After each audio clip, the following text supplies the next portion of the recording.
ရှေးစွာဘုရားခင်ရဲ့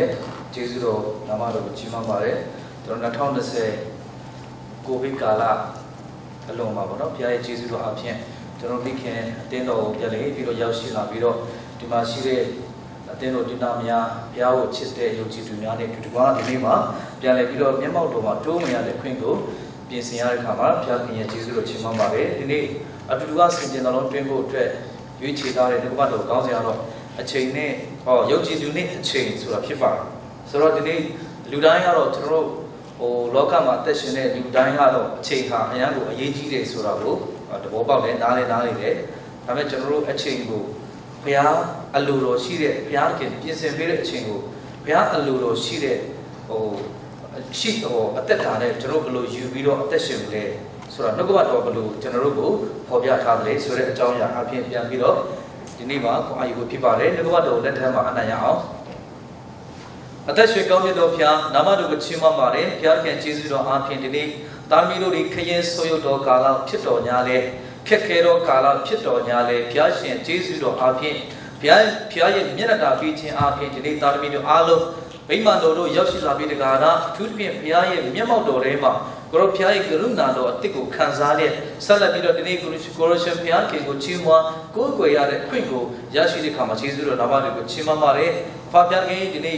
အသင်းတော်တို့ရောက်ရှိလာတဲ့အခါမှာဒီနေ့ရောက်ရှိလာတဲ့ခြေလမ်းတိုင်းကိုဘုရားခင်ကကောင်းချီးပေးတော့ကြောင့်ကျေးဇူးတော်နာမတော်ကိုချီးမွမ်းပါတယ်။ဒီနေ့ရောက်ရှိလာကြတဲ့ကျွန်တော်ပါဝင်ဒီမှာရှိတဲ့ဓမ္မမိတ်ဆွေများဒီမှာရှိတဲ့ယုံကြည်သူကြီးကိုမများဆရာမများအားလုံးဒီလည်းဘုရားရဲ့မြတ်တာကိုဒီတတားရဲ့အတူပြုခံစားတဲ့ဆက်လက်ပြီးဘုရားရှင်ဘုန်းတော်ထင်ရှားစေပါဒီနေ့နှုတ်ကပတ်တော်ကိုလည်းဆက်လက်ပြီးတော့ဘုရားခင်ဝိညာဉ်တော်ကလမ်းပြဖို့ဆောင်တဲ့အလိုတော်ရှိတဲ့စကားကိုဘုရားရှင်တားရဲ့နှုတ်ချအပြင်အသုံးပြတဲ့ကောင်းချီးပေးတယ်ပါနှုတ်ကပတ်တော်ကိုဘုရားခင်လက်တော်ထဲမှာဆက်ကဆွေးထားအနံပါတယ်တခင်ရှုဘုရားမြတ်တော်နာမကိုအမိပြုလေအသက်တာနဲ့အချိန်တိုင်းလုံးစုံတို့ကိုဘုရားခင်လက်တော်ထဲမှာဆက်ကဆွေးထားအနံပါတယ်ဘုရားခင်ဆိုတော့ကျွန်တော်တို့ဒီမှာတော့မပြောဘူးထင်တယ်တခါတော့ပေါ့နော်ကျွန်တော်တို့ညာခါစားစတိမောင်တန်တယောက်တရုတ်ညာခက်တရုတ်လူမျိုးပေါ့နော်သူတို့ကအဲ့တော့သူ့ယောက်ျားခီးသွားတော့မယ်ခါမှာသူ့အမျိုးသမီးကိုမှာခဲ့တယ်ပေါ့သူမရှိတော့အချိန်နဲ့သွားအချိန်နဲ့လာအချိန်နဲ့စားလို့မှာခဲ့တယ်ဒါပေမဲ့အမျိုးသမီးကလည်းဘာသာစကားတေချာနားမလည်တာဘာလားတော့မသိခီးကြောက်ခီးထွက်သွားတဲ့ခါမှာဖြစ်ချင်တော့သူတို့ရက်ခွက်ထဲမှာအချိန်ဆိုတဲ့လူသားတယောက်ရှိတယ်သူနဲ့တွားပြီးနေစားလို့သူကတဘောပေါက်တယ်ပေါ့နော်ဒါတော့ပေါ့ရှေးဥစွာကျွန်တော်တို့တခါလေကြာကျွန်တော်စကားပြောတဲ့ခါမှာကျွန်တော်ဘာသာစကားအရာပြောတဲ့ခါမှာတချို့ဟာတွေတော့ကျွန်တော်တိုင်းရင်းသားတွေတော်တော်များဆိုလဲပြစကားပြောတဲ့ခါမှာနေငယ်တော့ပါတယ်တချို့လူတွေဆိုရင်ကျွန်တော်စီမှာတယောက်ရှိတယ်သူကချင်းလူမျိုးသ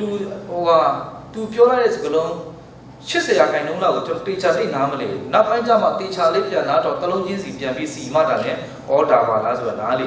သူစကားလုံးကိုပြောတဲ့ခါမှာနေအားလေးရှိတယ်ပေါ့ဟုတ်ပြီဒါတော့ထားလိုက်ဆိုတော့ဒီနေ့ကျွန်တော်တို့အတူတူကဒီနေ့အချိန်အကြောင်းကိုနော်ဘုရားခင်ကကျွန်တော်တို့ယုံကြည်သူများကိုဒီနေ့ခေတ်ကာလမှာခုနကဆုတောင်းတဲ့ထဲမှာလည်းကျေးဇူးတင်တယ်ဒီနေ့ခေတ်ဟာပါလေဆိုတော့ဗါလေခရင်ဆိုတော့ကာလဖြစ်နေပြီဆိုတော့နောက်ဆုံးတော့အချိန်ကာလလည်းပြောတယ်ကျွန်တော်ဗျာဒိတ်ခန်းကြီးတစ်ထဲမှာလည်းဒီနေ့ရွေးချယ်ထားတဲ့ကျမ်းပိုက်ထဲမှာနောက်ဆုံးတော့အချိန်ကာလကကျွန်တော်ပြောစရာတော့မလိုတော့ဘူးเนาะကျွန်တော်ယုံကြည်သူတွေအားလုံးကျမ်းစာဖတ်တဲ့သူတွေအားလုံးသိတယ်နားလေတယ်အဲ့တော့နောက်ဆုံးတော့အချိန်ကာလမှာဘယ်လိုတွေဖြစ်လာမယ်ဆိုတာကျမ်းစာထဲမှာဖော်ပြထားတယ်ဒါပေမဲ့အံ့ဩစရာကောင်းတာကကျွန်တော်တို့တော်တော်များကျွန်တော်ယုံကြည်သူပေါင်းတယ်เนาะကျွန်တော်အားလုံးကအေးစစ်စစ်လေးပဲပေါ့အေးစစ်စစ်လေးပဲဖြစ်နေကြတယ်လို့ကျွန်တော်ခံစားရဒါကြောင့်ရှင်ပေတရုကလည်းရှင်ပေတရုမှာထပ်ပြီးပြောသတိပေးတာကတမာသတိရှိပြီးတော့ဗာလဲကျွန်တော်တို့ကမအိပ်ပေးစောင့်နေဖို့တူတယ်ဒီချိန်ကာလပဲဖြစ်ပါအဲ့တော့ကျွန်တော်တို့ကတော်တော်များအခုဆိုရင်ဝိညာဉ်ရမှာအိပ်ပျော်နေကြတယ်နော်အိပ်ပျော်နေကြအခုခုနကကျေးဇူးတင်တယ်လူငယ်ဆိုတဲ့တစ်ချက်လည်းအရန်ကောင်းတယ်ကျွန်တော်အများဆိုတဲ့အရန်ကိုနော်နှလုံးသားထဲမှာအများတူထိတယ်ကျွန်တော်တို့ဗာလဲသာသနာပြုရတော့မယ်သာသနာပြုရတော့မယ်အဲ့တော့ကျွန်တော်ကပြောလဲမဟုတ်ဘူးねကျွန်တော်တို့တကယ်ကိုသာသနာပြုရမယ်အချိန်ခါလဲရောက်နေဖြစ်တယ်ဆိုတာကိုခံစားရတယ်နားလည်ရတယ်အဲ့တော့ခုနကရှင်ပေတရုဆိုရင်လည်းကျွန်တော်တို့ကဗာလဲဝိညာဉ်ရမှာမအိပ်ပျော်ဘဲနဲ့အမြဲတမ်းဗာလဲလို့ကြားနေဖို့လူတွေဘာကြောင့်လဲဆိုတော့စာရမဏကကျွန်တော်တို့ကဗာလဲဟောက်တော့ချင်းတဲ့ကေလို့ကျွန်တော်တို့ကိုဗာလဲလိုက်ပြီးတော့ပြိုဖို့အတွက်သူကစောင့်နေတယ်အဲ့တော့အခုခေတ်ဆိုရင်ပို့ပြီးတော့စာရမဏကအယုံကြည်သူတွေဖျားချောင်းမရောက်အောင်ယုံကြည်သူတွေဖျားလုံးဘတ်တော့မကြားအောင် ကျွန်တော်ယုံကြည်သူတွေကျွန်တော်ဘုရားစကားကိုကျွန်တော်လမ်းလွဲသွားအောင်အမျိုးမျိုးနဲ့သူတို့ကနီးပညာနဲ့လာတယ်နော်နီးပညာနဲ့အခုဆိုရင်ကျွန်တော်စီမှာလည်းအဲ့ဒီ game သမားတွေဆိုကျွန်တော်အပတ်တိုင်းပြောလဲတချို့လူတွေမရတယ်လည်းပြောလဲရှိတယ် game ကစားတဲ့ခါမှာကျွန်တော်လည်းသူတို့မေးတယ်နင်တို့ game စားတော့ဘာရတယ်လဲဆိုဘာမရပါဘူးတဲ့ဘာမရတာလဲကျွန်တော်လည်းအားတော့အော် game ဆွဲတဲ့လူတွေကျွန်တော်လည်းအားမောတယ်ကျွန်တော်တော့ game ဆော့လို့လာတော့မတိကျေစုတော့ပဲgame ဆော့အဲ့နဲ့အဲ့ဘာဖြစ်လဲဆိုတော့ဒါစာတိုင်းလက်တခုပဲကျွန်တော်တို့ပါလေကျန်းစာမဖတ်နိုင်အောင်အချိန်တွေသူကခိုးပလိုက်အချိန်တွေယူပလိုက်အဲ့တော့ကျွန်တော်တို့ကိုကောင်းကောင်းလေးဒီနီးပညာနဲ့ချော့တိတ်တယ်ပြောရမှာဒါပေမဲ့ဒီနီးပညာမကောင်းလို့ပြောတာတော့မဟုတ်ပါဘူးကျွန်တော်တို့လောကဘတ်တော်ပြင်လာလဲဒါနီးပညာပိုင်းပါတယ်နော်အဲ့တော့ပြောချင်တာကဒီနေ့ကျွန်တော်တို့ဟာယုံကြည်သူများဟာဒီနေ့ဒီချိန်ကာလဟာခရင်ဆိုတော့ကာလဖြစ်တယ်လို့တစ်ဖက်မှာကျွန်တော်တို့ကာလအချိန်ကိုကျွန်တော်ရွေးနှုတ်ပြီးတော့ကျွန်တော်တို့အသက်ရှင်ရမယ့်အချိန်ဖြစ်လာပြီဆိုတော့ကျွန်တော်တို့နားလည်လို့ဖြစ်ပါတယ်လို့ကျွန်တော်နိုင်ကြော်ညာတော့မဟုတ်ဘူးကဲဟုတ်ပြီကျွန်တော်ဒီနေ့ကြားစာလေးကိုဒီကောဖတ်ကြည့်အောင်လူချိုးတဲ့ထုံးစံရှိသည့်အတိုင်းအချင်းချင်းစည်းဝေးခြင်းအမှုကိုမရှောင်မလွဲကြနဲ့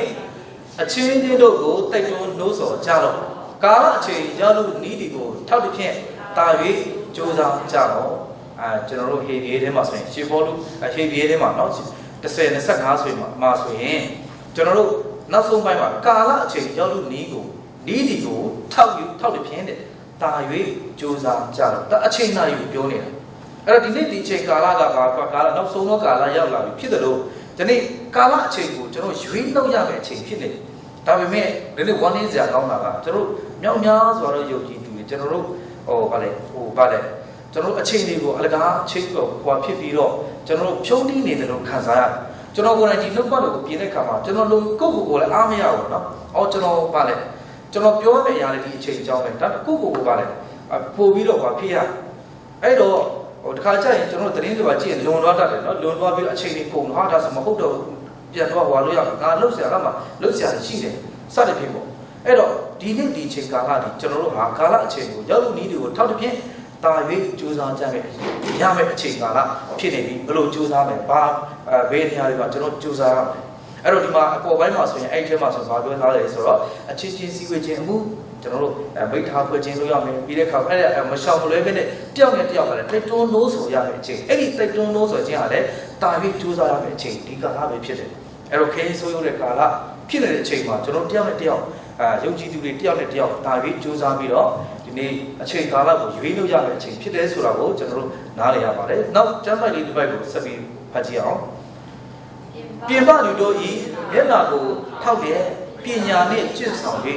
းကာလအချိန်ကိုရွေးလို့ကြတော့ဒီမှာလည်းတက်ပြီးကောလောသဲ4ပိုက်5ပြင်ပလူတို့ဤမျက်နာကိုထောက်တဲ့ပညာနဲ့ကျင့်ဆောင်ပြီးကာလအချိန်ကိုရွေးလို့ကြတော့အဲ့တော့ဒီနေ့ကျွန်တော်ခရိယာတွေကိုပြောနေတယ်เนาะကျွန်တော်ခရိယာတွေကျွန်တော်ယုံကြည်သူတွေတခါကျရင်ကျွန်တော်တို့ရဲ့အသက်ရှင်မှုပုံစံ life ကအသက်ရှင်တဲ့ပုံစံအသက်တာကသူများတွေနဲ့တိတ်မထူးကြအောင်ကျွန်တော်အမြဲတမ်းထုံးဆဲသွားနေတဲ့နေရာမှာအဲ့မှာခရိယာတွေပေါ့ကျွန်တော်တို့ကရင်လူမျိုးခရိယာရှိတယ်အဲ့ကတခုခုဖြစ်လိုက်ပြီးတော့ဒီဖွဲ့တယ်ဟိုမှာရံဖြစ်ပြီဆိုဒီဖွဲ့တယ်ဟိုမှာနဲ့ဟိုဖြစ်ပြီဆိုဒီဖွဲ့တယ်ပဲဖြစ်နေအဲ့တော့အဲ့ဒီကဗုဒ္ဓဘာသာတွေတခြားဘာသာတွေကသူတို့ကိုကြိတ်နေတယ်ပေါ့နော်အဲ့ဖွဲ့တွေမြန်ဟိုတောက်စားပြီးမြန်တီးသွားစီပြောတယ်ဟိုအသက်တာကသူများရှိမှဘာဖြစ်တယ်ဆိုတော့ဘုရားမထင်ရှားဘူးအဲ့တော့သူပြင်ပလူတွေမျက်နှာပါလဲဟိုသူ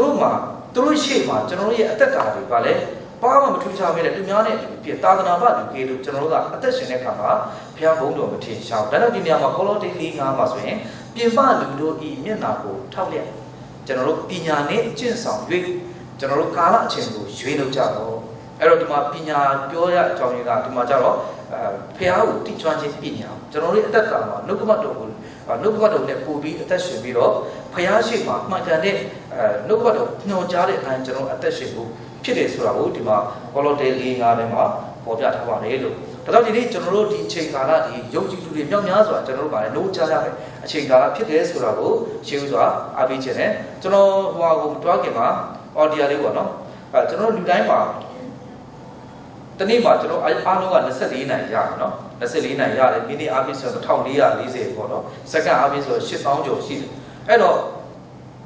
လူတိုင်းဖျားခင်ကကျွန်တော်တို့အားလုံးကိုဒီလိုမျိုးအခြေအခွင့်အရေးအကုန်လုံးတူတူပေးထားတယ်။အိုးမှာကမ္ဘာချမ်းသာဆုံးပုဂ္ဂိုလ်ကအစအစင်းရဲဆုံးလူကအစဘာကြောင့်ကျွန်တော်တို့ရဲ့ရလဒ်တွေကွာနေရတယ်ကျွန်တော်တို့အသက်ရှင်မှုတွေကွာနေရတယ်ကျွန်တော်တို့ရဲ့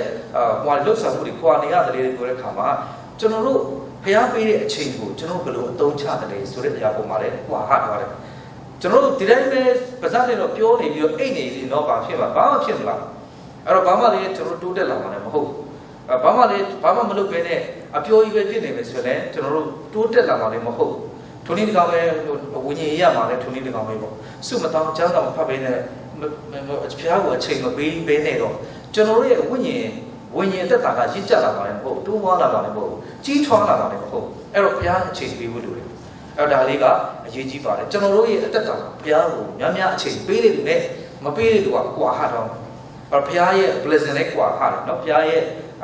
့မျက်နှာပေးခြင်းလည်းကွာတယ်ဘုရားရဲ့ချီးမြှောက်ခြင်းလည်းကွာတော့မှာဖြစ်ပါတယ်ခရိယာချင်းတော့ခရိယာချင်းပဲဒါကြောင့်ကျွန်တော်တို့ကဘုရားခင်ဒီကျွန်တော်တို့ပေးထားတဲ့အချိန်ကိုကျွန်တော်တို့ဒီအကျိုးရှိစွာအသုံးချပြီးတော့ဘုရားရဲ့ဘုတော်မှာအောင်ဖို့ဖြစ်တယ်ကိုယ့်ရဲ့တက်တာမှာလည်းအကောင်းဆုံးကြိုးစားပြီးတော့တက်ရှင်မှုဖြစ်တယ်ဆိုတာကိုအားပေးခြင်းပါတယ်ကျွန်တော်ဒီမှာဘုရုကြောင့်လည်းထပ်ပြီးပြောခြင်းလဲဆိုတော့ကျွန်တော် David Livingstone ကြောင့်ပေါ့နော်သူဆိုရင်ကျွန်တော်အားလုံးသိပါတယ်သူစပြီးတော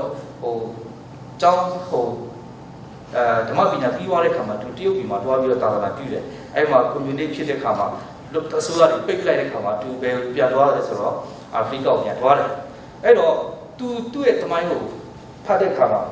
ဘယ်လောက်တောင်မှသူအဲ့မှာစက္ကပ်ဖြစ်တယ်ဆိုတော့သူဆုံးသွားတဲ့ခါမှာသူ့ရဲ့နှလုံးစိတ်နှလုံးကိုတဲ့သူ့ရဲ့နှလုံးကိုထုတ်ပြီးတော့တိတ်သူတို့ယူထားတယ်တဲ့ဒါပေမဲ့သူ့ရဲ့ရုပ်ကလပ်ကိုတော့ပြန်ပို့ပေးတယ်ပေါ့ဒါလောက်တောင်မှသူ့ပုံမှာဗာလေအဲ့ဒီပုဂ္ဂိုလ်ဆရာ David Livingstone ပုံမှာ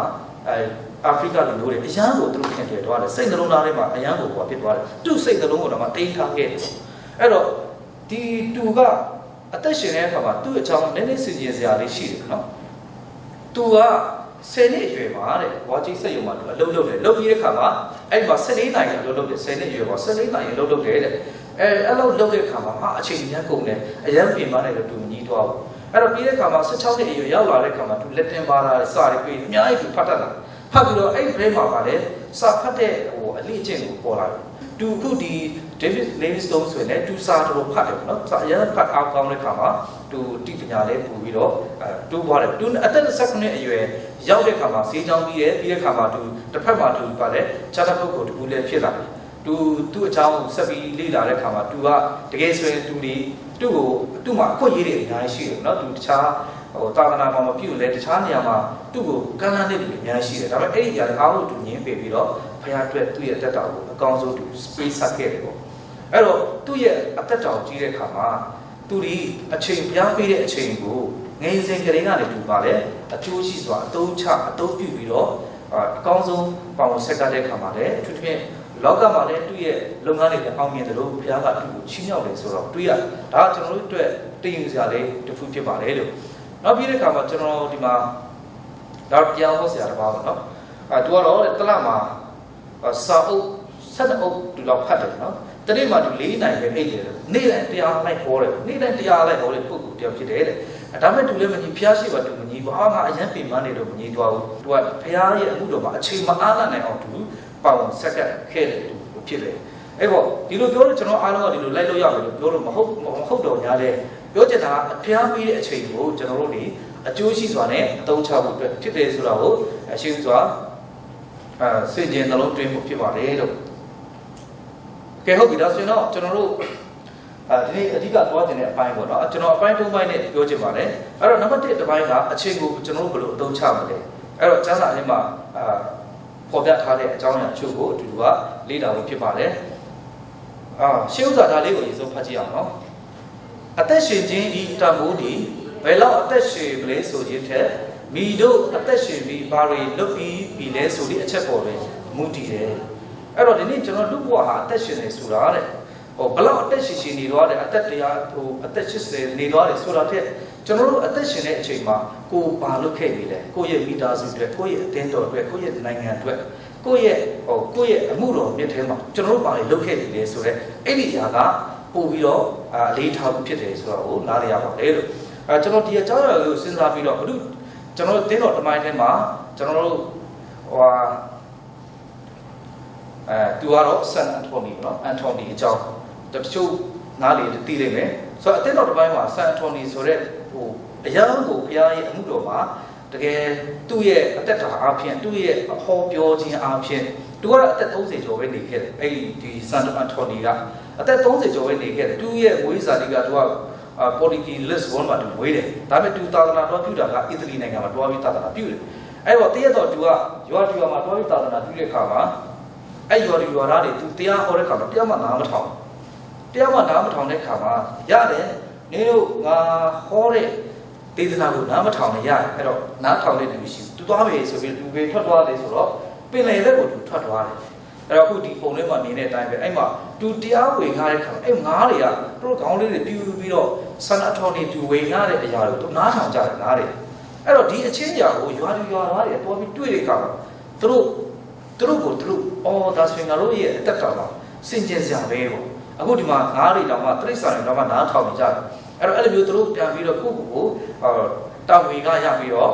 ့သူတို့တွေအိတ်သွေးလုံးပြန်ပြီးတော့ပြောင်းလဲလာကြတယ်လို့ပြောတယ်အဲ့တော့ပြီးတဲ့အခါမှာဒီသူ့ရဲ့ခက်ခဲမှာဆိုရင်ဘယ်လောက်ထိသူဖျားသူအသုံးပြုခဲ့တယ်လဲဆိုတော့တည့်တော့သူ့အဲ့မှာအတင်းတော်ကိုအထူးသဖြင့်စန့်ကျင်တဲ့အဖွဲ့တွေလည်းရှိတယ်အဲ့တုန်းကအဲ့ဖြစ်တော့သူတို့တွေကဆန်ထိုနီကိုပြောတယ်ခဲအထိုနီနင်းတော့တော့မှနင်းတို့ယုံကြည်သူတွေရဲ့အထက်မှာတန်ရှင်တော်ဝိညာဉ်တော်ကျင်းဝတ်တယ်ဆိုတော့ငါတို့မယုံဘူးပေါ့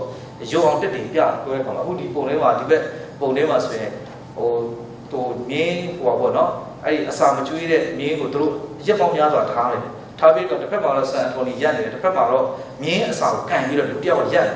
တယ်ဒီမြင်းကအကေရုပ်ပေါ်ဖြစ်တယ်ဟိုဗာဘယ်လိုသွားမလဲပေါ့အရာလေအဲ့ဒီစိန်ကိုချက်ကိုသူလက်ခံတကယ်တော့အအောင်စရာကောင်းတာကမြင်းဆိုတာသူ့ရဲ့အစာရှိတဲ့နေရာကိုသွားရမယ်ဒါပေမဲ့အအောင်စရာကောင်းတာကအဲ့ဒီဆန်အထိုနီရှိတဲ့ဟိုရှေ့မှာဒူးထောက်ပြီးတော့ဒီမြင်းကတွားပြီးတော့အဲ့မှာဒူးထောက်တွေ့ရတယ်ဒါကတော့ဟိုပြောချင်တာကတော့ဒီဆန်အထိုနီရဲ့သူအသက်ရှင်ခဲ့တဲ့အချိန်ကာလမှာဖခင်အတွက်သူကအချိန်ပေးပြီးတော့သူ့ရဲ့အသက်တာတစ်ခုလုံးကိုသူစက္ကန့်အနံ့ပြီးဖခင်နဲ့တွားခဲ့တဲ့အခါမှာဖခင်ကသူ့ကိုတာ၍ဖခင်သူချင်းမြောက်ပြီးတော့ဗါလဲအကောင်းကြီးပေးတယ်ဆိုတော့သူကတော့တကယ်ထူးထူးခြားခြားတော့မဟုတ်ရိုးရိုးလေးပဲသူအစီခံသွားတယ်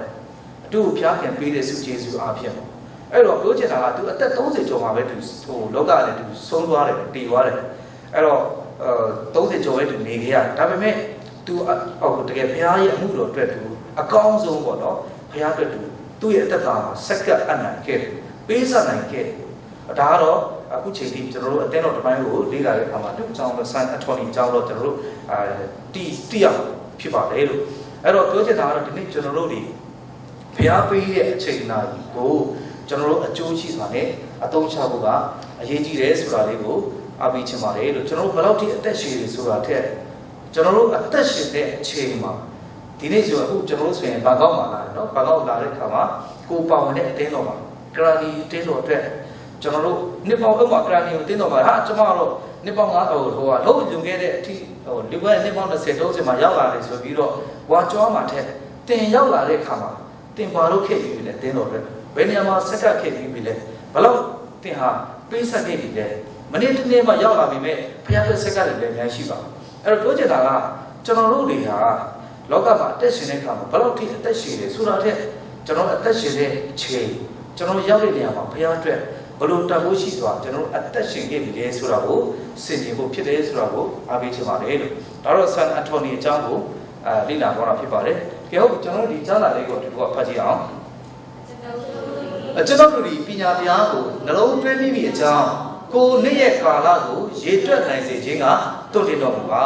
ကျွန်တော်စာ90ထဲမှာဆိုရင်ဟိုဘာအကြောင်းတွေ့ရတယ်လဲဆိုတော့ကျွန်တော်တို့မောရှေရဲ့ဆုတောင်းချက်အကြောင်းတွေ့ရတယ်အဲ့မှာမောရှေရဲ့ဆုတောင်းချက်အကြောင်းတွေ့ရတယ်အဲ့မှာမောရှေရဲ့ဆုတောင်းတဲ့အကြောင်းကိုမှတ်တမ်းတင်ထားတယ်အဲ့တော့မောရှေကဘယ်လိုဆုတောင်းလဲဆိုတော့ကျွန်တော်တို့ဒီပညာတရားကိုနှလုံးသွင်းမိအကြောင်းကိုနေ့ရဲ့ကာလကိုရေတွက်နိုင်စေခြင်းကတွန့်တင်တော်မူပါကျွန်တော်တို့နေ့စဉ်အသက်ရှင်တဲ့ခါမှာဘုရားကျွန်တော်တို့ဘယ်လိုအသက်ရှင်စေခြင်းလဲဆိုတော့ကိုတွန့်တင်ဖို့အတွက်ဘုရားကိုဆုတောင်းတယ်ဆိုတာတွေ့ရတယ်ဒီကျမ်းပိုက်အပေါ်အငယ်6ထဲမှာဗာပြောတယ်ဆိုတော့ကျွန်တော်လူတွေဟာတဲ့လူဘဝဟာလူရဲ့အသက်တာဒီဘာနဲ့တူတယ်ဆိုပန်းပွင့်နဲ့တူတယ်ဆိုပြီးပြောထားတယ်ပန်းပွင့်ကဟိုနည်းနည်းချိန်ကြရင်တိုးပွားပြီးတော့ဖွင့်လန်းပြီးတိုးပွားတယ်ဒါပေမဲ့ညပိုင်းကျရင်ညှိုးနွမ်းပြည့်စည်တယ်ဆိုတော့လူဘဝအဲ့ဒါနဲ့တူတူပဲပြောချင်တာကကျွန်တော်လောကမှာအချိန်ကတူတူလေးပဲခဏလေးပဲလာနေရ အဲ့တော့အဲ့ဒီခဏလေးလေးလာနေရတဲ့အချိန်မှာကျွန်တော်ဖျားအတွက်ကျွန်တော်ဘာတွေလုပ်ခဲ့လဲဘာတွေလုပ်ဖို့အတွက်ကျွန်တော်အကြံစီရှိတယ်ဖျားကဘာလုပ်ဖို့အတွက်ကျွန်တော်တို့ကပါလေအကြံစီရှိတယ်လေဆိုတော့ကျွန်တော်နားလေအောင်ကြိုးစားပြီးတော့ဖျားအတွက်အကောင်းဆုံးကြိုးစားဖို့အသက်ရှင်ဖို့ဖြစ်တယ်ဆိုတာကိုအားပေးချင်ပါတယ်ဒီမှာလည်းမောရှေဆိုရင်ကိုယ့်ရဲ့နေ့ရက်ကာလကိုပါလေဒီအတွက်နိုင်စီခြင်းကတွန့်တင်တော့ပါသူ့ရဲ့အသက်တာကိုတွန့်တင်ပါလို့သူရိုးရိုးလေးဆူတောင်းတယ်ဆိုတာကိုတွေ့ရပါတယ်လို့ပြီးတဲ့အခါမှာခုနအကြပိုက်ရဲ့ဟိုအခြေပြုပြီးတော့ကျွန်တော်တို့ဘုရားရဲ့အချိန်ဘုရားပေးတဲ့အချိန်ကိုကျွန်တော်တို့ဘယ်နေရာမှာတုံးချမလဲဘယ်လိုတုံးချမလဲအဲ့တော့ပညာတရားအတွက်ပေါ့နော်ဒီမှာကျွန်တော်အချက်လေးထုတ်ထားတယ်ပညာတရားအတွက်အဲ့တော့ပညာတရားလို့ပြောတဲ့အခါမှာဒီမှာနှုတ်ဖတ်တော်ထာဝရဘုရားကိုသိကျွမ်းခြင်းပညာတစ်ဖက်မှာလည်းဒီလောကပညာပေါ့နော်ဒီနှစ်ခုစလုံးကိုကျွန်တော်တို့ကပါလေလေ့လာဖို့လိုတယ်တချို့လူတွေကအစွန်းရောက်တယ်နော်လောကပညာမလို့အဓိကလောကဘတ်တော်ဆိုအဲ့လိုတမားတွေရှိတယ်မဟုတ်ဘူးတကယ်တော့ဒီတစ်ခုစလုံးကိုကျွန်တော်လေ့လာရမှာဖြစ်ပါတယ်အဲ့တော့ဣသရေလဂျူးတွေဆိုအခုချိန်ထိဘုရားတို့ချီးမြှောက်တယ်ဆိုတာကျွန်တော်နားလေရတော့လေ့လာတဲ့လောက်ကဂျူးတွေကငယ်စဉ်ကတည်းကနေသူတို့လောကဘတ်တော်ကိုလည်းလိုက်လျှောက်တယ်တစ်ဖက်မှာပညာလေးတင်တယ်လက်ပညာဆိုတော့အစတည်းပညာမျိုးတင်အခုချိန်ထိဒါတော့ဘုရားတို့ချီးမြှောက်တယ်လူခဲ့တဲ့တစ်ပတ်မှာကျွန်တော်တရင်နားထောင်တဲ့အခါမှာအမေရိကန်နဲ့တို့စာချုပ်ချုပ်တယ်နော်ဘာစာချုပ်လဲဆိုလက်နဲ့အသစ်စာနေထုတ်ဖို့တဲ့စာချုပ်ချုပ်တယ်ဒါပေမဲ့အမေရိကန်တော့တို့ဟိုပါတယ်ပစ္စည်းတွေတို့ထောက်ပံ့ရတယ်လူတွေထောက်ပံ့ရတယ်ဒါပေမဲ့ဂျူးကတော့အုံနောက်ပဲစိုက်တယ်နော်အုံနောက်တို့ရဲ့ဉာဏ်ပညာကိုလိုချင်တယ်အဲ့တော့ပြောချင်တဲ့အသေးတွေကဣသရေလမျိုးတွေဂျူးလူမျိုးတွေဘုရားကဒီနေ့ချိန်ဒီတို့ကိုမျက်နှာတာပေးတယ်ချီးမြှောက်တဲ့အကြောင်းရင်းထဲမှာပညာတရားကိုသူငယ်စဉ်ကလေးကနေပါလေလိုက်ဆောင်တယ်ပြီးတော့လောကဘတ်တော်နဲ့အသက်ရှင်တယ်ဒါကြောင့်အခုဆိုကျွန်တော်ဟိုဒီမှာငယ်ကလေးကနေဖျားချောင်းရောက်နေတဲ့ကလေးတွေတွေ့ပြီဆိုတော့ကျွန်တော်အယံဝမ်းတာစိတ်ထဲမှာအယံပြောတယ်ဖျားချောင်းခေါ်တယ်တခြားနေရာတော့ခေါ်တော့အစားဖျားချောင်းခေါ်လာဘလို့ဖြစ်ဖြစ်ဒီကလေးတွေဟာလောကဘတ်တော်ပညာကိုလည်းငယ်ကလေးကသိရမယ်ဖျားကိုလည်းငယ်ကလေးကနေတိကျခွင့်ရမယ်ကြောက်ရွံ့ပြီးတော့အကြီးလာတဲ့ခါမှာဖျားရဲ့အလိုတော်တိုင်းအသက်ရှင်လာငယ်ကလေးကလည်းဆန်းနေချင်းမှာကြီးလာတဲ့ကလေးကသူကြီးလာတဲ့ခါမှာကျွန်တော်တို့လည်းအဲ့ဒီကဖြတ်ထန်းလာတေချာလေးတစ်ခါကျတော့ဥမာစာနာမာနရဲ့စုံစမ်းခြင်းကြောင့်လဲတဲ့ခါရှိကောင်းရှိတယ်ဒါပေမဲ့အဆုံးတိုင်အောင်လေးခွင့်မရှိပြန်ပြီးထားတယ်နှုတ်ကပတ်တော်နဲ့ပြန်ပြီးတက်ရှင်တယ်အဲ့တော့ဒါလေးတွေကကျွန်တော်တို့အတွက်အရေးကြီးတဲ့အရာလေးဖြစ်ပါတယ်လို့နောက်ပြီးတော့နောက်လို့အရေးကြီးတဲ့အထဲမှာဖျားနဲ့အသက်ရှင်ဆောင်းလန်းခြင်းပေါ့အဲ့မှာကျွန်တော်များများအခြေပေးဖို့လိုတယ်ကျွန်တော်စီမှာချမ်းညီကိုတယောက်ရှိတယ်အခုသူ့ဆွဲဟို3လအလုပ်ရှိ3လအလုပ်ရှိအဲ့3လလုံးမှာသူဘာလုပ်လဲဆိုတော့သူစိတ်ခေါ်ပြီးဆူတောင်းနေ့နဲ့သူ့ကြည့်လိုက်ဆူတောင်းလာတယ်တော့ကျောင်းကဖတ်လာကျွန်တော်ဒီ3လလုံးဆူတောင်းပြီးတော့မထူးချောက်ဆိုသူကဘာလုပ်လဲဆိုသူ့ကိုသူဆုံးဖြတ်လိုက်ပြီလားကြိုက်တယ်လို့တက်ရှင်တော့မယ်အဲ့လိုမျိုးဖះကိုစိတ်ခေါ်တယ်ဒီလိုမျိုးသူလည်းတကယ်လည်းမဆောင်လိုက်ဆူတောင်းလိုက်ကျောင်းကဖတ်အဲ့လိုပဲလုပ်နေတာသူ့တော့ဘေးနားနဲ့ဆူတောင်းပြတာသူ့ရဲ့အသက်တာတကယ်ဟောဖြစ်ပါစေပေါ့နော်တကယ်ပဲမှန်ကန်တဲ့ဖះကိုတိပြီးရပြီးတော့တကယ်ဖះနဲ့အသက်ရှင်တတ်ပါစေသူတကယ်လည်းအဲ့လိုမျိုး3လခါဒီရောက်လာတဲ့ခါမှာသူကောင်းလေးတပြားရဲ့တဘောကိုသူနားလေတာအခုသူဟိုhome sale ဘာလို့တရားဟောတဲ့ခါမှာဆရာတက်တော့ကောင်းတယ်မိုက်သူကကျမ်းစာဝေပြောတာသူကနောက်တစ်ခုထူးခြားတာတခုကသူကကျမ်းစာအရန်ကျက်တဲ့ခါမှာသူကျမ်းစာကိုမကြည့်ဘယ်မှာပဲဆိုတော့သူနှုတ်နဲ့ပဲပြောတာအထူးခြားတယ်နော်အဲ့နှုတ်နဲ့ပဲသူနှုတ်ပတ်တော့ပြောတဲ့ခါမှာပို့ပြီးတော့ဟိုပါလေဝင်ကားတဲ့ခါမှာပို့ပြီးအဆင်ပြေသလိုပြီးတော့သူခံစားတဲ့အရာပြောတာသူကြုံတွေ့ခဲ့တဲ့အရာကိုပြောတဲ့ခါမှာပို့ပြီးတော့ဘုရားဘုန်းတော်ထင်ရှားတယ်ဆိုတွေ့ရတယ်အဲ့တော့ပြောချင်တာကဒီနေ့ကျွန်တော်တို့ရဲ့အသက်တာဘုရားနဲ့များများရှောက်တန်းတဲ့အခါမှာဘုရားရဲ့သဘောတော်တွေဘုရားရဲ့အလိုတော်တွေကျွန်တော်သိရတယ်ဒါတော့ခိုင်ကျန်ကျွန်တော်တို့ဘုရားခင်တဲ့သူရင်းနှီးချောဝင်တယ်လို့ပြောတဲ့အခါမှာဒီတိုင်းပဲဟိုပါပေါ့တပတ်တစ်ခါဘုရားကျောင်းသွားပြန်လာလူငယ်ထက်ပြန်လာယူနေတော့ဘုရားခင်အကြောင်းဂဂနကျွမ်းဝင်ပြီးတော့တိဖို့တော့မလွယ်ဘူးကိုယ်တိုင်ဒီဘုရားနဲ့တူအသက်ရှင်သွားလာပြီးတော့နေ့တိုင်းဘုရားနဲ့တူတက်ရှင်မှတာနဲ့ဟိုဘယ်နေရာမှာပဲဖြစ်ပေါ့အသက်ရှင်ဘုရားနဲ့တူသွားလာမှတာနဲ့ဘုရားအကြောင်းကိုကျွန်တော်ကောင်းကောင်းနားလေသိရှိလာမှာဖြစ်ပါတယ်ဥပမာတို့ကျွန်တော်ဇနီးမောင်နှံတယောက်ဆိုရင်ဟိုသူကဘာကြိုက်တတ်တယ်သူဘယ်ချိန်မှာအိတ်တတ်တယ်ဘာနာဆိုတာကိုသူနဲ့အနည်းဆုံးနေတဲ့လူပဲတည်တယ်သူ့ရဲ့အနည်းဆုံးနေတဲ့ခင်ပွန်းဇနီးတွေပဲတည်တယ်ပေါ့နော်ထိုနည်းကောင်ပဲကျွန်တော်တို့ကဘုရားအကြောင်းကိုရင်းနှီးကြွားဝင်ဖို့လို့ပြောတဲ့အခါဘုရားကိုအချိန်နှများပေးပြီးတော့ဘုရားနဲ့အသက်ရှင်မှတာတပတ်တစ်ခါဘုရားเจ้าလာယူနေတော့မလွယ်ဘူးဒီခေတ်မှာ6ရက်လုံးလုံးကဟိုမှာစာရန်လက်ထဲမှာဆိုတော့ဘယ်လိုလုပ်သွားပြီးတော့ကျွန်တော်တို့ဝิญဉ်ရေးရတာကြီးထွားလာမလွယ်ဘူးအဲ့တော့ကျွန်တော်တို့ဒီဘု ရားခင်ပေးတဲ့အချိန်တိုင်းတိုင်းမှာဘုရားနဲ့အသက်ရှင်မှဘုရားနဲ့တွားမှတာလေဗာလေကျွန်တော်တို့ရဲ့အသက်တာကိုပို့ပြီးတော့ကြီးထွားရင့်ကျက်ပြီးတော့ကျွန်တော်တို့ရဲ့ဘုရားခင်အကြောင်းကိုပို့ပြီးရင်းနှီးကြောင်းဝင်လာမှာဖြစ်တယ်ဘုရားတဘောတော်ကိုကျွန်တော်ပို့ပြီးနားလေလာအဲ့ဒီခါကျတော့ဘုရားခင်ကောင်းမြတ်ပါလားဆိုတာကိုနှုတ်နဲ့မဟုတ်ဘဲနဲ့ကျွန်တော်နှလုံးသားနဲ့ခံစားပြီးတဲ့အခါအဲ့ချိန်မှာအသက်တာကပြောင်းလဲပြီးတော့ကြီးထွားရင့်ကျက်တယ်အဲ့တော့ဒီနေ့အဲ့လိုမျိုးဖြစ်ဖို့ကကျွန်တော်များများဘုရားနဲ့အသက်ရှင်ပြီးတော့ချောင်းနှံဖို့လိုတယ်နော်နောက်ပြီးတော့ဒီကအဖြူတော်လေးနဲ့ထပ်ပြီးတော့အောက်မှာဆိုရင်စူးစမ်းအားထုတ်များများစူးစမ်းအားထုတ်ပြီးတော့အဲ့တော့နှစ်တိလေးအငယ်နဲ့မှာဆိုရင်အချိန်ရှိပြီဖြစ်စေမရှိပြီဖြစ်စေစူးစမ်းအားထုတ်ပါအဲ့ဒီအပေါ်မှာဆိုဘာပြောထားလဲဆိုတော့နှုတ်ကပတ်တရားတော်ကိုခေါ်ပြောတော့အဲ့တော့ဝိညာဉ်ရေးရတဲ့ဆိုင်တဲ့အကြောင်းလားအဲ့မှာလည်းကျွန်တော်တို့ပါလေများများအချိန်ပေးပြီးတော့စူးစမ်းရမှာဖြစ်တယ်အဲ့တော့ဒီနေ့ဒီမှာရှိတဲ့ညီကိုမောင်မတွေအားလုံးယုံကြည်သူတွေအားလုံးအားပေးချင်ပါတယ်ကျွန်တော်ပါဝင်ဒီနေ့တခြားအရာကိုအချိန်များများပေးမယ်စားဒီနေ့ဟောပေါ့နော်ဘုရားရဲ့နှုတ်ကပတ်တော်ကိုလည်းများများအချိန်ပေးပြီးတော့စူးစမ်းပြီးတော့ကျွန်တော်အသက်တာမှာလည်းအသက်ရှင်ဖို့ဖြစ်တယ်ဆိုတာကိုဒီအကြောင်းအရာလေးကိုအားပေးခြင်းနဲ့နောက်တစ်ခုကတော့အရေးကြီးတယ်ဒါတော့ကျွန်တော်အားလုံးမပြောမနေဘူးနော်မပြောမနဲ့တိနေရတဲ့အကြောင်းမချမ်းမလားဆုတောင်းခြင်းပဲကျွန်တော်တို့ဆုတောင်းခြင်းမရှိတဲ့သူကတော့ဘာနဲ့တူလဲဆိုတော့တဏှတ်ပြည့်တဲ့တဏှတ်ထဲမှာတဏှတ်တော့ရှိတယ်ဒါပေမဲ့ကြီးစံမရှိဘူးအဲ့ဒါနဲ့တူပဲယုံကြည်လို့ယုံကြည်သူပဲကျွန်တော်တို့စာနာလာတိုက်တဲ့ခါမှာလို့တိုက်မှာအဲ့တော့ဆုတောင်းခြင်းတွေကျွန်တော်တို့တစ်ခုတည်တော့ကျွန်တော်စာနာတွန်းလာနိုင်ဖို့တော့ကျွန်တော်အားပေါ့နော်ပြည့်တဲ့တဏှတ်ပ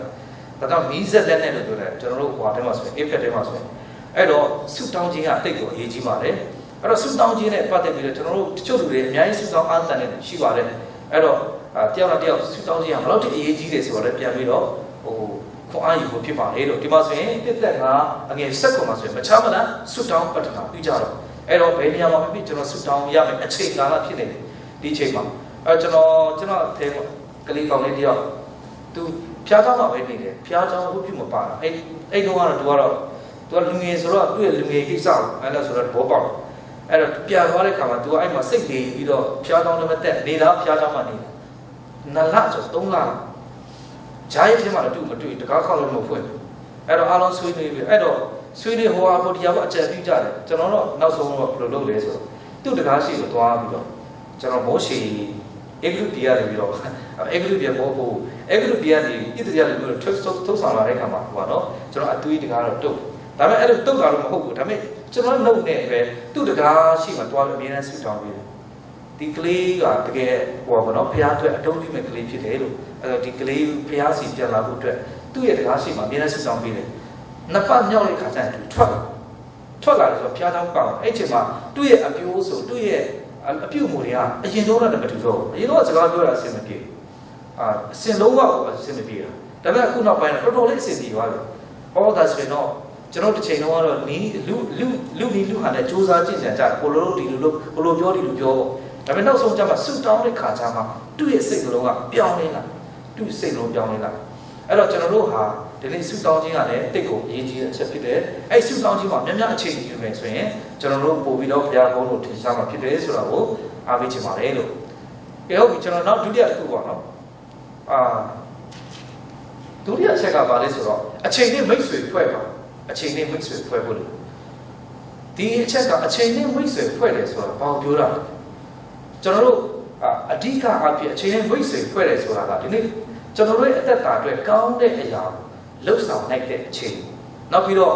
ဝိညာဉ်ရေးရမှာဆိုတဲ့ကြားတာဖြစ်တဲ့အချိန်ဘုရားနဲ့မိတ္တဟာဖွဲ့တဲ့အချိန်အဲ့ဒါကိုပြောချင်တယ်အဲ့တော့ဒီနေ့တော်တော်များများကကျွန်တော်တို့ဒါတော့ကျွန်တော်အချိန်နဲ့မိတ္တဟာဖွဲ့ဖို့လိုတယ်မိတ်ဆွေဖွဲ့ဖို့လိုတယ်အခုကျွန်တော်ခရိယာနဲ့တော်တော်များယုံကြည်သူတော်တော်များကြည့်တဲ့အခါမှာအချိန်တော့ဘုရားနဲ့ပေးထားတဲ့24နိုင်ဒါပေမဲ့3နဲ့4လို့ပေါ့နော်အချိန်ကိုတည်းပြစ်ထားပြီးတော့ကျွန်တော်တို့ဂယုဆိုင်အဲ့လိုတွေများ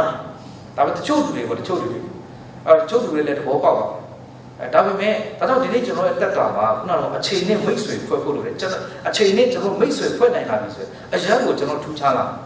အဲ့တော့အချိန်နဲ့မိတ်ဆွေဖွဲ့ဖို့အတွက်ကျွန်တော်တို့ကအချက်5ချက်လိုတယ်နော်ခပ်မြန်လေးပဲတွားလိုက်ရအောင်လို့ကျွန်တော်ဘက်ထရီကုန်ပါဟုတ်ပြီကျွန်တော်တို့နံပါတ်1 A ကဘာလဲဆိုတော့ကုန်ပြီးသားအချိန်ကိုမတန်းတမနေဘူးကျွန်တော်လွန်ခဲ့တဲ့အချိန်တွေကိုမတန်းတပါနဲ့တော့ကျွန်တော်တစ်ချိန်တော်တော်များဆိုရင်ကျွန်တော်ဟာတစ်ချိန်တော့ဘယ်လိုဖြစ်ခဲ့တယ်ညာဖြစ်ခဲ့တယ်ဆိုတော့ထိုင်စဉ်းစားပြီးတော့အချိန်တွေဖြုံးနေတာဒီခါကျရင်ရှိတတ်တယ် အဲ့လိုမျိုးဖြစ်ဖို့လိုတယ်ပေါ့နော်ဒါကြောင့်ကျွန်တော်နေ့ရက်တိုင်းမှာဘုရားရဲ့ကရုဏာတော်အတစ်တစ်ပဲဘုရားကပေးတယ်လို့ကျွန်တော်ဝန်ခံပြီးတော့နေ့တိုင်းကျွန်တော်အသက်ရှင်ဖို့လိုတယ်ဆိုတာကိုတွေ့ရတယ်နောက်ပြီးတော့အချိန်ကိုကျွန်တော်အုပ်စိုးရအောင်အချိန်ကိုကျွန်တော်တို့ကတာနေပါလေအုပ်စိုးဖို့လိုတယ်ကျွန်တော်အချိန်စရာဆွဲပြီးတော့အသက်ရှင်တာကောင်းတယ်ဒါပေမဲ့တစ်ခါကျတော့အဲ့အချိန်စရာဆွဲပြီးတော့အချိန်စရာပဲကိုယ်ကို control လုပ်သွားတယ်ဆိုရင်ကိုနောက်ပိုင်းတိုင်းကိုပြင်မလာတယ်အဲ့တော့ကိုကအချိန်ကိုပါလေအုပ်စိုးတဲ့လူဖြစ်ရမယ် crazy လုပ်တဲ့လူဖြစ်ရမယ်အဲ့နောက်တစ်ခုကငင်းပေတတ်တဲ့ငင်းပေတတ်တယ်လို့ပြောတဲ့ခါမှာပါလဲဆိုတော့ကျွန်တော်တစ်ခါတလေကြိုက်ကျွန်တော်မလုပ်နိုင်တဲ့အရာကျွန်တော်မထမ်းနိုင်တဲ့အရာကျွန်တော်မတတ်နိုင်တဲ့အရာကျွန်တော်တာဝန်လာပေးတယ်တစ်ဖက်မှာလည်းကျွန်တော်လှုပ်ရှားရှိနေတယ်အဲ့ဒါဆိုရင်ကျွန်တော်တို့အချိန်ကုန်လာတဲ့အတူတူပဲဒါအဲ့ဒါမျိုးဆိုရင်ငင်းတာငင်းပေလိုက်ပါအားနာဘာနာနဲ့လက်ခံထားပြီးမလုပ်လိုက်တာနဲ့အတူတူကျွန်တော်အဲ့ဒါတွေကိုငင်းပေတတ်ဖို့လိုတယ်ကျွန်တော်ဆိုရင်အဲ့ဒါမျိုးဖြစ်တတ်တယ်နော်တကယ်တော့ကျွန်တော်မလုပ်နိုင်ဘူးလို့အားနာဘာနာနဲ့လက်ခံလိုက်တယ်ဒါဆိုသွားပြီးကိုယ်ပဲဒုက္ခရတဲ့အချိန်လေးကုန်တယ်တွင်လည်းမတွင်တော့ဒီမှာလည်းဟိုဖြစ်သွားတယ်အဲ့ဒါဖြစ်မဲ့တူပါလေငင်းပြလိုက်တာအကောင်းဆုံးပဲအချိန်ပါလေအချိန်ကိုအကျိုးရှိစွာအသုံးချဖို့ဖြစ်တယ်နောက်ပြီးတော့အလုတ်ရှိပြီးအလုတ်ရှုပ်ပြီးတော့မပြောနဲ့များတော့အဖြစ်ကျွန်တော်တို့အလုတ်ရှုပ်တယ်လို့ပြောပြီးတော့တစ်ခါကျရင်ဘာလို့နေလဲဆိုတော့အလုတ်ရှုပ်တယ်ဘာရှုပ်နေစားတယ်လို့တကယ်ကြီးတဲ့အခါမှာတချို့လူတွေဖုန်းပို့နေတယ်တချို့လူတွေကလည်း game ဆော့တယ်တချို့လူတွေကအိတ်နေတာစသဖြင့်ပေါ့အမျိုးမျိုးရှိကြတယ်ကျွန်တော်ဒါတော့ reason တွေပေါ့ဒါကြောင့်ကျွန်တော်နှုတ်ထဲကနေအလုတ်ရှုပ်ပြီးမပြောပါနဲ့ဒါလည်းရေးကြည့်တယ်ပေါ့နော်ကျွန်တော်တန်ဖိုးရှိအသက်ရှင်ပါဘုရားပေးတဲ့အချိန်တိုင်းကိုကျွန်တော်တို့တန်ဖိုးရှိအသက်ရှင်မှုဖြစ်တယ်ဆိုတော့ကိုကျွန်တော်တို့နားလည်ရပါတယ်လို့ပြန်နောက်ဆုံးတစ်ခုကကျွန်တော်ကြည့်ရအောင်ကျွန်တော်ဒီကျမ်းစာလေးကိုဒီလိုကဖတ်ရအောင်ဖြောင့်မတ်စွာစီရင်တော်မူချက်များကြောင့်ကိုတော်ကိုတရက်လေခုနှစ်ကြိမ်ချီးမွမ်းတတ်ပါ၏ဆာလံ19 164ပါအဲ့တော့ကျွန်တော်တို့ဘာမှလုပ်စရာမရှိရင်ဗါလေဆာလံဆရာကြီးတို့ကျွန်တော်ဘုရားသခင်ကိုများများချီးမွမ်းဖို့ဖြစ်တယ်ဆိုတာကိုကျွန်တော်နားလည်ဖို့ဖြစ်ပါတယ်နောက်ဆုံးတစ်ချက်ပေါ့နော်နံပါတ်3ကဘုရားရဲ့အချိန်ကိုစောင့်ဆိုင်တတ်ခြင်းဒါကအရေးကြီးတယ်တခါကျရင်ကျွန်တော်တို့တကူချင်းစီနဲ့ပတ်သက်ပြီးတော့ဘုရားကကျွန်တော်တို့တကူချင်းစီနဲ့ပတ်သက်ပြီးတော့သူ့အခြေအနေတူဆိုတာရှိတယ်ကျွန်တော်ကိုဘုရားခင်ဘယ်ချိန်မှာဘယ်လိုလဲဆိုတော့ဘုရားမှာအချိန်ရှိတာပြီလားဒီမှာရှိတဲ့ဒီပုံပေါ်မှာလို့လည်းတေးကြတာတခုကဘုရားကအချိန်ရှိတာပြီလားအဲ့တော့အဲ့ဒီဘုရားပြုမဲ့ဘုရားအမှုပြုမဲ့အချိန်ကိုကျွန်တော်တို့ကဗါတယ်နှုတ်ကပတ်တော်နဲ့အသက်ရှင်ပြီးတော့ယုံကြည်ခြင်းနဲ့အသက်ရှင်ပြီးတော့စောင့်ဆိုင်တတ်ဖို့ပဲတော်များများဆိုအဲ့ဒါမစောင့်ဆိုင်တတ်တော့ကြောင့်ကျွန်တော်တို့အလင်းစလိုလှုပ်လိုက်တဲ့အခါစိတ်လောပြီးလှုပ်လိုက်တဲ့အခါမှာအမှားယွင်းနဲ့ဖြစ်တတ်ပါတယ်ဒါကြောင့်ကျွန်တော်တို့ဘုရားပြုမဲ့အချိန်ကိုစောင့်ဆိုင်တတ်ဖို့လိုပါတယ်ကျွန်တော်တို့စီမှာတရုတ်ဟိုအရင်တော့ပေါ့နော်ကချင်ပြည်နယ်မှာဟိုအရင်တော့တရုတ်စီဝါရေးလုပ်တဲ့သူတွေအဲ့တော့ဆိုကားတွေပါတိတ်ပြီးရှိမြင်းလာတဲ့ကမြင်းတွေပါနဲ့ကုန်တင်ပါလာတဲ့ခစ်ပေါ့အဲ့ခစ်မှာဆိုရင်ကချင်စကားပုံမှာရှိတယ်ကချင်စကားပုံကဟောပါလေတင်ညက်ကတော့ဆိုတော့တင်ညက်ကတော့အဲ့အတိတ်တွေကတော့လောရင်လျှော်လေးတတ်တယ်နှေးရင်လည်းပါလေကြားဆွဲနေရင်လည်းပါလေကြားဆွဲလောရင်လည်းလျှော်လေးတတ်တယ်အဲ့တရုတ်ဖွဲ့တွေကသူတို့ကုန်တယ်တွေလာကြတဲ့အခါမှာတရုတ်တွေလည်းပါတယ်အမျိုးမျိုးပေါ့လူမျိုးပေါင်းသလားတကယ်တော့အဲ့တုန်းကဘာခစ်လဲဆိုတော့ပေါ်တာဆိုတဲ့ခစ်ပေါ်တာတွေနာမည်ကြီးတယ်အဲ့တော့ဘလူးဆိုပေါ်တာဆိုကြောက်ပြီးတော့ဖြောင်ပြေးရတယ်ဘာညာပေါ်တာပါဝိုင်းအဲ့ဒါတွားပြီပေါ့အဲ့တော့အဲ့တုန်းကသူတို့ဖြစ်တဲ့အခါမှာတနေရာရောက်တဲ့အခါသူတို့နားကြခီးတစ်ထောက်မှာနားကြတဲ့အခါမှာတချို့လူတွေကဒီချိန်မှာဖားကတ်ကိုရောက်သွားရင်အဲ့တရုတ်ကစဉ်းစားတယ်ဒီချိန်အလုံးနားတဲ့ချိန်မှာငါကောင်ကအရင်ဆုံးဖားကတ်ရောက်သွားရင်ဈေးပူရမယ်အဲ့ဒါကြောင့်ငါအားလုံးတက်တပန်းတောင်ခြေလန်းတလန်းနဲ့တူသွားမယ်ပဲအဲ့ဒါသူ့အဖွဲ့ကိုခက်သွားဆိုတော့မတွားလို့ဒီချိန်မှာပေါ်တာဆင်းလာမယ်လို့ဆင်းလာမယ်အဲ့ဒါတော့တပါဝါလိမ့်မယ်လို့ပြောတဲ့အခါသူကတော့ပြဿနာမရှိဘူးငါတွားမယ်အဲ့တော့သူကထပြီးတော့တွားလိုက်တယ်တကယ်လဲသူထပြီးတွားလိုက်တယ်တိတ်မကြဘူးပါလေအတွားမတော်တလန်းဆိုတာပဲအဲ့မှာသူတွားပြီးတော့အဲ့စွန့်ဆောင်ရင်းနဲ့မိတာနော်ပေါ်တာမိသွားတော့ပြောချင်တာအဲ့ခေါက်မှာသူကောင်းကောင်းလေးခံလိုက်ရတယ်ဟိုအဖွဲ့တွေက AC ပဲတမင်ချက်စားပါညာလို့ပြီးသွားတဲ့ခါမှာ AC လေးချောချူသွားတယ်ဒါပေမဲ့အဲ့တယောက်ကနောက်တရားသူရောက်လာတဲ့ခါမှာသူကမချေနှက်ဘူးအရင်တုန်းကဒီအဲ့ညာမှာပဲသူတို့တွားဆုံကြတယ်အရင်တုန်းကအဲ့လိုဖြစ်တဲ့ခါမှာစောစီးသွားလိုက်လို့သူဖမ်းတော့ပါလေပေါ်တာလည်းပါသွားတယ်ဒီတစ်ခါတော့ AC ပဲသူများနောက်မှာပဲ AC နေမယ်ပေါ့သူများတွားကြနေပြဿနာမရှိဘူးငါနောက်မှ AC လိုက်လာမယ်မဟုတ်ဘူးဒီချိန်ကအချိန်တန်ပြီသွားရအောင်ဘာမှမဖြစ်တော့ဘူးသွားမဲ့အချိန်တန်ပြီမဟုတ်ဘူးနင်တို့ပဲရင်သွားပေါ့သူကလည်းသူတို့ကိုပဲရင်စိုးလွတ်တယ်အဲ့တော့သူက AC ပဲနေတယ်ပေါ့နော်အဝါတော့သွားပြီပေါ့တကယ်ဖက်ကလည်းရောက်သွားပြီဒါပေမဲ့သူကြတော့အနောက်မှာ AC ပဲလာတော့သူက AC ပဲလုံနေတော့မရှိသေးတယ်ရင်နွေးချမ်းတောက်လည်းပါလုပ်နေတော့ဟိုကပေါ်တာဆင်းလာသူပြန်လဲမိသွားပြန်ရော ပထမတစ်ခေါက်လည်းဗာလဲမြန်လို့ပြီးဒုတိယတစ်ခေါက်လည်းဗာလဲနှင်းလို့ပြီးသူကပြောချင်တာကဒီနေ့ကျွန်တော်တို့အချိန်ပေါ့အချိန်နဲ့ပတ်သက်ပြီးတော့ကျွန်တော်တို့တေးသေးချာချာကျွန်တော်တို့ဟိုဘာလဲ adjust လုပ်တာဖို့လိုတယ်သူများအသေးချာလေးနားထောင်ဖို့လိုတယ်ဒါကြောင့်ထိုနည်းတစ်ကောင်ပဲကျွန်တော်တို့ခရိယာအသက်တာမှာလည်းဘုရားပြုတဲ့အချိန်ကိုကျွန်တော်တို့စောင့်ဆိုင်တက်ပြီးတော့ရွေ့ချတတ်ဖို့လိုတယ်အဲ့ဒီချာရွေ့တရားတတ်ဖို့လိုတယ်ဆိုတာကိုကျွန်တော်တို့နားလည်ရမှာဖြစ်ပါတယ်လို့ကျွန်တော်တို့ဟောပေါ့နော် Greek ကဘာသာထဲမှာဆိုရင်စကားလုံးဒီအချိန်ဆိုတဲ့စကားလုံးကိုသူကစကားလုံးတစ်လုံးနဲ့ပေါ်ပြထားတယ်အဲ့ဒါကိုဓမ္မတိကျမ်းထဲမှာရှင်ပေါ်ဓမ္မတိကျမ်းရေးတဲ့ဆရာတွေကဟိုပထမတစ်လုံးကဘာလဲဆိုတော့ Kairos ဆိုပေါ့နော်သူကတော့ဓမ္မတိမှာ85ချိန်ပါတယ်တဲ့သူ့ရဲ့အဓိပ္ပာယ်ကအရာခတ်တိန်အတူတကွစုံစည်းလာတော့အခါနောက်ပြီးတော့အချိန်တိကျမှကန်ခြင်းလို့အဓိပ္ပာယ်ပေါ့အဲ့တော့ဒီစကားလုံးကိုဓမ္မတိမှာဟိုဗာလဲ85ချိန်ပါအဲ့တော့ဒီနေ့ဘုရားခင်ကကျွန်တော်တို့ဂတိပေးထားတဲ့အခါတေချာတကူတိကျမှန်ကန်တေချာဘုရားခင်ပြင်ဆင်ပေးမှာဖြစ်တယ်အဲ့တော့အဲ့ဒီဘုရားခင်ပြင်ဆင်ပေးတဲ့အချိန်ကိုကျွန်တော်တို့ကဗာလဲစောင့်ထိုင်တတ်ဖို့လိုတယ်အဲ့ဒါနောက်တစ်ခုကဟိုဒုတိယစကားလုံးကကျွန်တော်အခုဒီမှာဗာလဲနော်ပြကြတော့တမန်တော်ထဲမှာ54ချိန်ပေါ်ပြထားတယ်သူ့ရဲ့အဓိပ္ပာယ်ကအချက်ပေးခေါင်းလောင်းတာအချက်ပေးခေါင်းလောင်းတာဖြစ်တယ်ဖြစ်လာလိမ့်မယ်လာလိမ့်မယ်ကောင်းလာလိမ့်မယ်စသဖြင့်ဒီလိုမျိုးအချက်ပေးခေါင်းလောင်းတာဒီလိုမျိုးပုံစံနဲ့ကျွန်တော်တို့အချိန်နဲ့ပတ်သက်ပြီးတော့တမန်တော်မှာပေါ်ပြထားတယ်အဲ့တော့ပြောချင်တာကဒီနေ့ကျွန်တော်တို့ရဲ့အတက်ကမှာတေချာတာတခုကကျွန်တော်အရောက်စီတိုင်းနဲ့ပတ်သက်ပြီးတော့ဘုရားခင်ကသူ့မှာအကြံစီရှိတာပြတာဘေးချိန်မှာဘယ်လိုဖြစ်မယ်ဆိုတော့ဘုရားမှာအကြံစီရှိတာပြတာအဲ့ဒီအရာပေါ်မှာကိုကစိတ်ချစွာနဲ့ကျွန်တော်တို့ဝန်ခံပြီးတော့နှုတ်ဖတ်တော့အသက်ရှင်ဖို့ဖြစ်တယ်ကျွန်တော်မလောဖို့လိုတယ်နော်ခါကျရင်လောသွားရင်ကျွန်တော်တို့အမှန်မှယဉ်ယဉ်လေးဖြစ်တတ်တယ်ဆုံးဖြတ်ချက်မှားတဲ့အားမျိုးတွေလည်းဖြစ်တတ်တယ်ဆိုတော့အားပေးခြင်းနဲ့အဲ့တော့ကျွန်တော်အရေးကြီးတဲ့အချက်လေးပေါ့နည်းနည်းအဆုံးတတ်တော့ပေါ့နော်အဲ့တော့တိတ်မတော်ဘူးနော်ကျေးဇူးပြုချက်ကျွန်တော်ဒါမသုံးတော့အဲ့တော့ဒီနောက်တစ်ချက်နေပြပါဒီမှာဂျွန်ဝိုက်ဆိုတဲ့ပုဂ္ဂိုလ်နော်ကျွန်တော်တို့ဒီပုဂ္ဂိုလ်ကကျွန်တော်တို့မာတင်လူတာမတိုင်ခင်မှာအသင်းတော်မှာတကယ်ဟိုပါပေါ့အသင်းတော်ရဲ့ယုံကြည်ချက်နဲ့ပတ်သက်ပြီးတော့တကယ်တော်လာခဲ့တဲ့ပုဂ္ဂိုလ်ပဲအဲ့တော့သူကဘာပြောတယ်ဆိုတော့ကျွန်တော်နောက်တစ်ချက်မှာနော်သူဘာပြောတယ်ဆိုတော့ကျွန်တော်ဒီຢာလေးကိုဖတ်ကြည့်အောင်နော်မြင်နိုင်တော့အသင်းတော်၌ကဲတင်ခြင်းမရှိပဲကဲတင်ခြင်းရသူတိုင်းဒီမမြင်နိုင်တော့အသင်းတော်၌တာရှိတယ်ဆိုတာကိုသူကပြောတယ်အဲ့တုန်းကဆိုရင်အသင်းတော်မှာဘာဖြစ်လာလဲဆိုတော့အသင်းတော်အဆောက်အဦကြီးတဲမှာပဲကဲတင်ခြင်းပေးတယ်ပေါ့ကျွန်တော်တမိုင်းချောင်းကိုလေ့လာတဲ့အခါမှာအာရုံတိပါတယ်အဲ့တော့ဘာဖြစ်အဆိုးဆုံးဘာဖြစ်လာလဲဆိုတော့အပြစ်ပြေစာတန်းတွေရောင်းတဲ့အချိန်မျိုးအသင်းတော်တွေလောက်လာအဲ့ဒီအရာကိုဒီပုဂ္ဂိုလ်ကတူလက်တဘောမကျနှုတ်ကပတ်တော်ထဲမှာလည်းဒါတွေမပေါ့